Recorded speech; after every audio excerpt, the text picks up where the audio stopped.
Дубайда 75 машинасы бар, бизнес жасап жатқан қарапайым қазақтың баласы Жансейіт бауырымның қасындамын. Жаке, ассалаумағалейкум. қысқа нұсқа сұрақтар. Мысалы, мынау тұрған Hyundai Sonata қандай бағаға сатып алуға болады и қандай ақшаға арендаға тапсыруға болады Дубайда?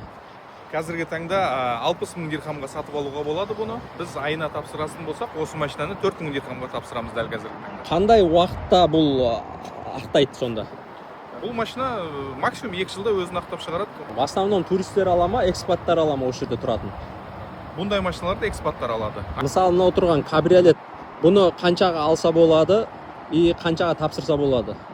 70 мың дирхамға алса болады, бұл машиналарды туристер алады.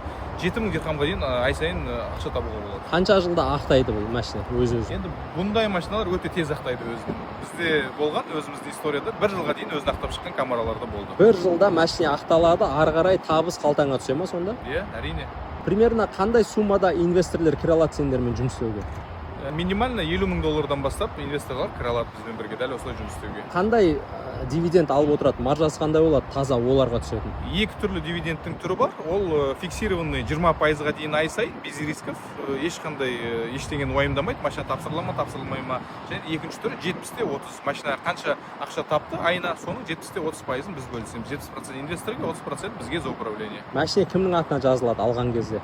Машина компанияның атына жазылады, бірақ бізде договор болады. Сол договор бойынша біз управляющий компания ретінде, инвестор ол машина алып берген хозяин ретінде жазылады. Дубайда жалпы сезонность бар ма? Иә, әрине, Дубайда сезонность бар. Жаздың уақытында, бұл айтқан кезде 9 ай бұл жақта полноценный сезон, толығымен 3 айдың уақытында 50-60%-ке дейін максимум түседі. Көптеген адамдар осы салаға Дубайға келіп, күйіп жатады. Олардың негізгі жасайтын қатесі неде? Біріншіден ол рынокты бағаламау. Рентекармен жігіттер жақсы жұмыс істеп жатыр. Мен де ашуым керек деп, сол бизнесті ашып, көріп, опытсыз бастап жатқан жігіттер 1 жылдың ішінде жабылып жатқан жайларда бар. Сондықтан ең басты қателік бұл жерде бұл рынокты зерттеу керек. Эмираттың өзінде 5 мыңға жуық рентекар компаниясы бар. Сен өзің қанша жыл болды бұл салада?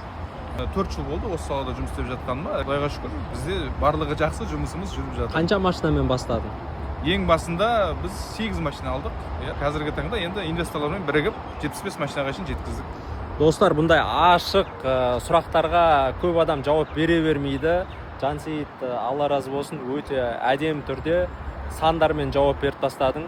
Достар, бізде де консалтинговый компаниямыз жалпы осы Дубайдың нарығының аналитикасын жасап, осы жерге кіруге көмек береді. Бизнес клубымыз бар, сенімді кәсіпкерлерді алғамыз ол клубқа. Жансейіт бауырым сол клубтың мүшелерінің бірі. Кімге қызық бұл сала, жазыңыздар, смело кіре берсеңіздер болады.